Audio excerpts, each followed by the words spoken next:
Peter began to say to Jesus, "We have given up everything and followed you."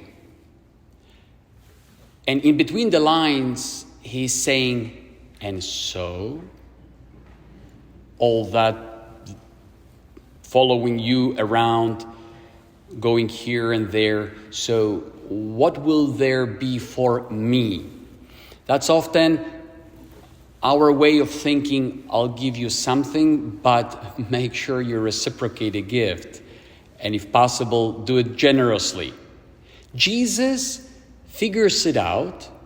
He sees Peter's intention in asking the question, and right away, as if to steal this uncertainty or maybe even a sadness from his heart, he would say, "Look, you don't understand that anyone who," and then he enumerates, "who leaves for me house and brothers and sisters and mothers and fathers." Now, we can interpret that in the key of those who are consecrated, priests and nuns, like myself.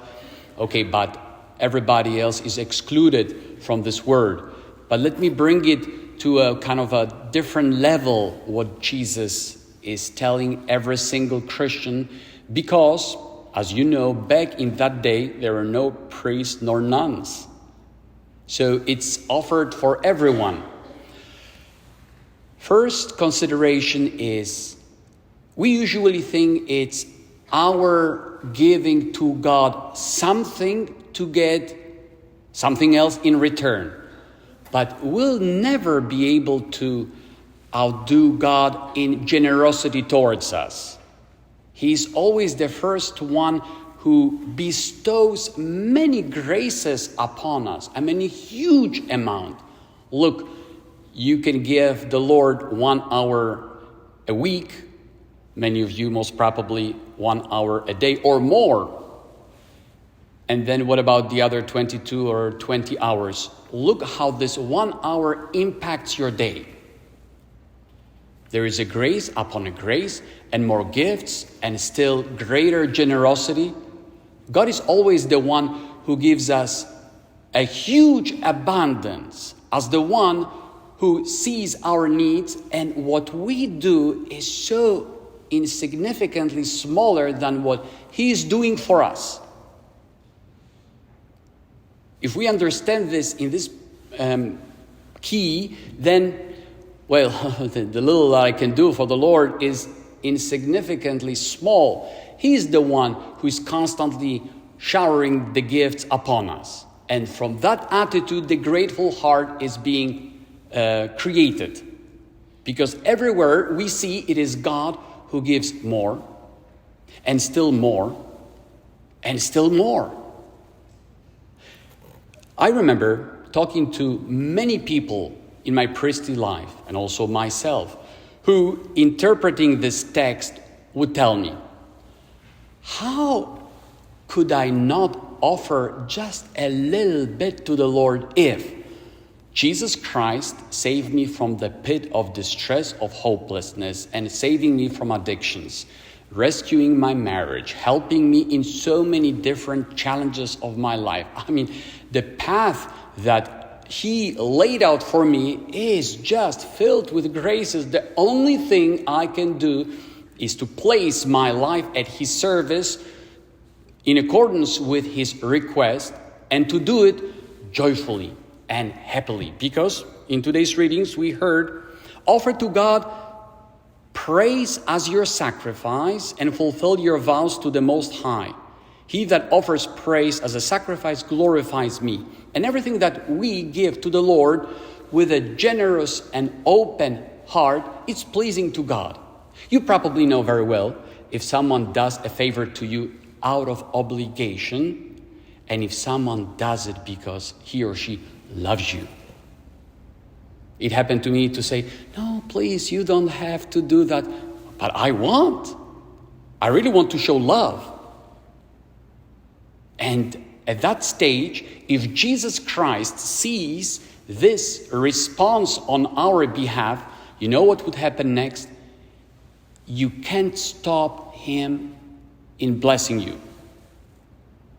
Because where Christ finds a grateful heart, and everything that is being done is a joyous, happy disposition with cheerful face, as St. Paul would say, that God loves a cheerful giver, then look, everything that you do springs out of a great happiness and joy.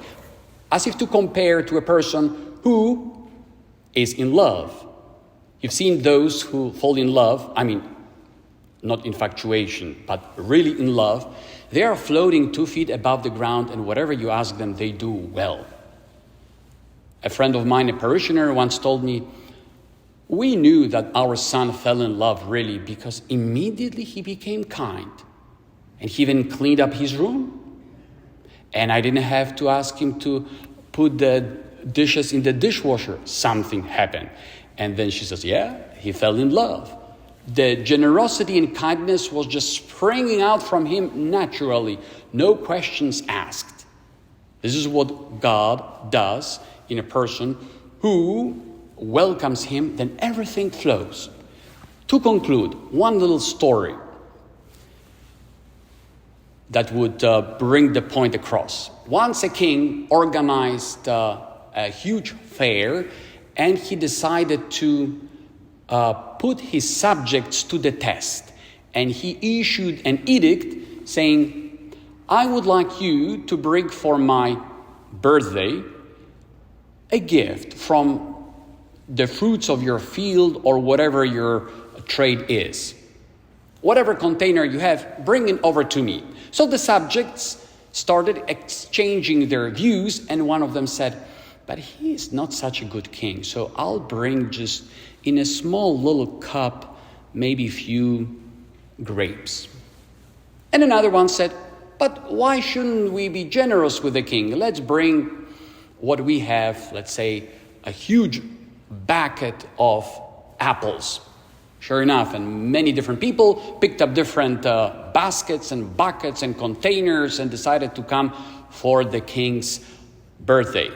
Those who were more resentful towards him, bringing just a little tiny container.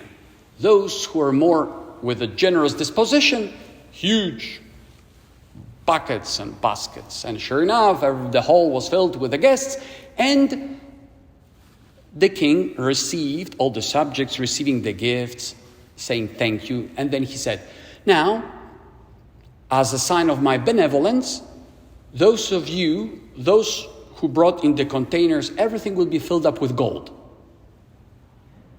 As my sign of love for you. So those who had just little cups, gee, what a mistake have we done.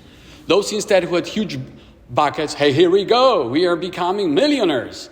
You see how the generosity repays? It's just a story that shows, look, at the end, as Jesus says, you're receiving 100-fold more from me. So at the end, you following me, it's already a gift. You're already hit a jackpot. Great, congratulations. That's fantastic. Brothers and sisters, let us ask at the beginning of this ordinary season for this generous and open heart towards the Lord. And you will see, He will be always ahead of you in paving the road, in giving you His blessings in the midst of different challenges and maybe even persecutions and misunderstandings. But His grace is never abandon you, will never leave you, will be there, will be constantly accompanying you.